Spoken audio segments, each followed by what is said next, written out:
Hey, how's it going? My name's 808, and this week I thought I would talk about the two new free maps that have come out, Aground and Erosion. These are the face-off maps, which are specifically designed to encourage 1v1, 2v2, and 3v3. I think the 3v3 is the largest team-based game that you can have on these maps because they're quite small and very conducive to fast-paced gun-on-gun action. So I picked these up probably about a week ago, and I've been playing them pretty much exclusively since then with a few mates of mine in 2v2 and a couple of 3v3 matches, and I have to say that I have thoroughly enjoyed myself. I think these are really well designed maps, and I've really enjoyed the change of pace that these two maps have provided.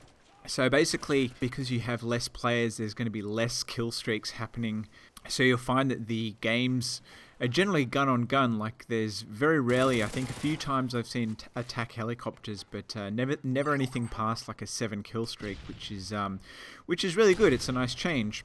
So the first map that we're going to talk about is Aground, which is a pretty linear map. So it's just a long map which scales the length of an old boat, which is like beached on the side of a cliff. Unfortunately, this map is usually filled with snipers. Snipers like to camp at either end, but there are some nice little areas up each end which provide some nice, fast and intense action.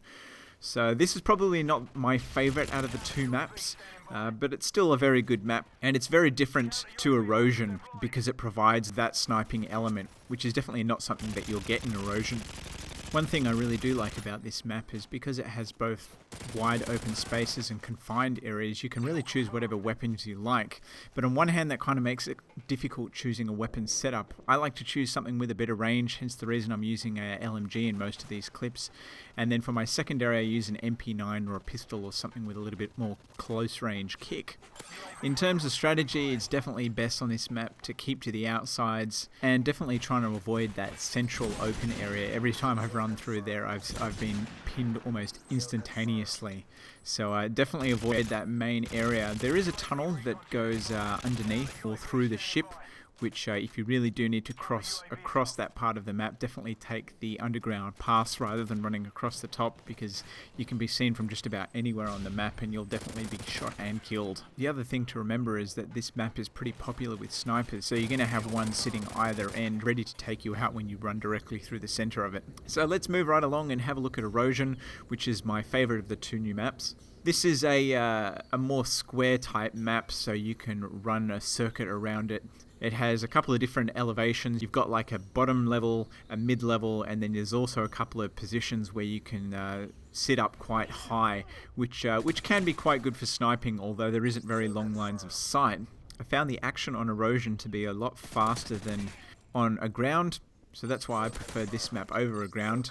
Again, I played with a couple of mates, and I think the reason why I've been playing these maps exclusively over the past week or so is because when you're playing with your friends, you are able to communicate, and you can make up call-outs for different areas, and once you start communicating like that, the other teams don't really stand a chance. So I can't say that I was always the team slayer. One of my friends is an absolute beast at this game, so that may be why I was doing so well in these matches, but nonetheless, I've enjoyed myself a whole bunch. For some reason, people just love to camp out in that back room which has got the marble floor. You'll see that a lot of the gameplay clips are me in that marble room killing people, because people just love to lay down on the floor and aim down that corridor.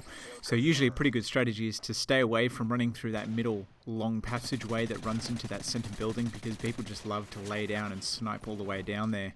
Probably the best strategy for this map is just to keep mobile, keep on the move, because this map's a bit of a labyrinth and people will often be coming from lots of different directions that you won't expect. So just stay mobile and you should be able to stay alive.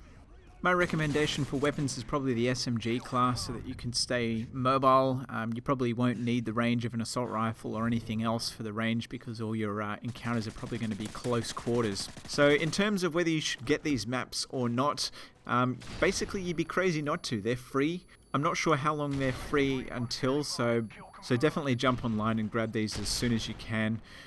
They do provide a different type of experience with MW3, which is a nice change of pace. Anyway, I hope you guys enjoyed my brief little overview of these two new maps. Do yourself a favor and pick them up. If you enjoyed this video, drop us a like or a comment or something of that nature, and I will catch you guys later. Alright, see ya.